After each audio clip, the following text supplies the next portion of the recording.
రేపు ఏం చేస్తారంటే కాంగ్రెస్ వాళ్ళు ఒకటే నమ్ముకున్నారు. ఇక వాళ్ళకి అర్థమైంది, మార్కెట్లో గిరాకీ లేదు, పతార లేదు, నమ్మేటోడు ఎవడు కనబడతలేడు, ఇక్కడ వాళ్ళ కొద్ది ఎమ్మెల్యేలే నమ్మతలేరు, ఇక ఇంకెవడు నమ్మాలి బయట.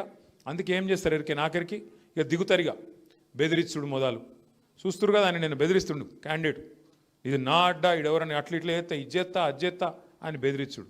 మరి ఇటువంటి వాళ్ళు గెలిస్తే పొరపాటున గెలిస్తే ఇడ్లీ బండోళ్ళు, చిన్న చిన్న వ్యాపారాలు చేసుకుంటోళ్ళు, వాళ్ళ దగ్గరికి మోపు గారిగా రౌడీలు వచ్చి హఫ్తా ఇస్తావా లేదా అని చెప్పి మళ్ళా బతకనిస్తారా? ఆలోచన చేయండి. లాస్ట్కు వాళ్ళు ఏమనుకుంటారు ఎరికేనా, దింపుడు గల్లం ఆశ అంటారు చూడు. దింపుడు గల్లం ఆశ ఏం పెట్టుకున్నారు వాళ్ళంటే ఒక్కటే పెట్టుకున్నారు, ఆఖరికి పైసలు కొట్టి గెలవాలి అనుకుంటారు. మీకు నేను ఒక మంచి ముచ్చట చెప్తా.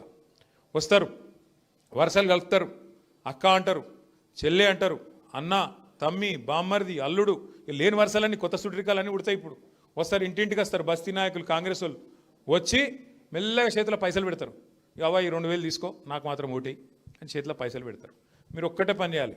వాళ్ళు హుషారుగాళ్ళు, సరే బిడ్డ అని మీరు అంటారు, కానీ వాళ్ళు హుషారుగాళ్ళు మనకంటే ఎక్కువ లంగలాలు.